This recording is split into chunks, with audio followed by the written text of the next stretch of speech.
பெட்டியிலே அடைத்து வைத்த பாம்பு தன்னை பிடித்தாட்டத் தெரியாமல் புலம்புவார்கள்.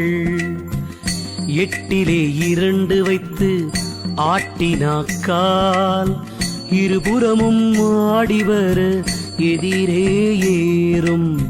கட்டிற்குள் நில்லாது சிரசிலேறும். கடைவாசல் சுழிமுனையில் கட்டும் வாசி சுட்டியின் கீழ் திருவாடு துறையை பார்க்கில் சூரியனும் சந்திரனும் தோற்றமாமே. சூரியனும் சந்திரனும் தோற்றமாமே. பெட்டக பாம்பை பிடித்து வெளியிலேதான் பிடித்தாட்டத் தெரியாமல் பிணமானார்கள். வட்டெழுத்தும்